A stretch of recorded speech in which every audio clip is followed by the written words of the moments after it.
आप जानते हैं कुछ चीजें करने पर कई बार कुछ नहीं मिलता और हम वो चीजें करना छोड़ देते हैं, पर हम ये नहीं समझते हैं ये प्रोसेस है। It's a process.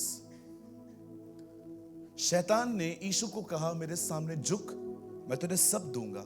यीशु लेने ही आया था, लेकिन यीशु ने उसके हाथ से नहीं लिया। Jesus follow the process. उसने कहा बिल्कुल मैं सब लूंगा, तेरे हाथ से नहीं, बाप देगा मुझे। याद रखिए कई चीजें प्रोसेस है। 7वीं डुबकी मारने के लिए 6 डुबकियां मारनी ही पड़ेंगी।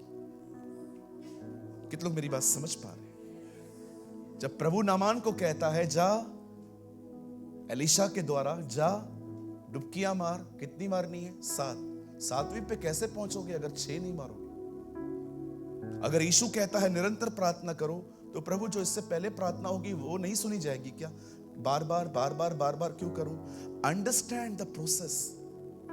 समझने की कोशिश कीजिए। कुछ चीजों को पाने और पहुंचने के लिए कुछ चीजें लगातार करनी पड़ती हैं। यह हो सकता है कि आप रोज प्रेयर करते हैं, आपको कुछ भी महसूस नहीं होता और लोग कहते हैं हमने ये देखा, हमने वो देखा, हमको ये महसूस हुआ, हमको वो महसूस हुआ, लेकिन आप जब प्रेयर करते हैं तो आपको कुछ भी नहीं होता।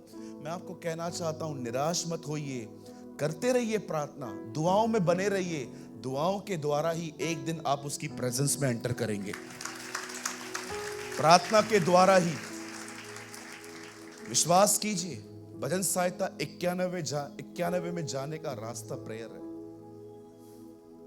जो परम प्रधान के छाए हुए स्थान में बैठा रहे, वह सर्वशक्तिमान की छाया में ठिकाना पाएगा। आप उसकी छाया में जाना चाहते हैं? प्रे। It's a process.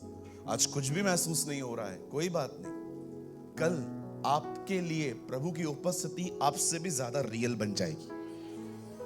यह हो सकता है कि कल आप अपने आप को न छू पाए, लेकिन आप उसकी प्रेजेंस को छू पाओगे। You should pray.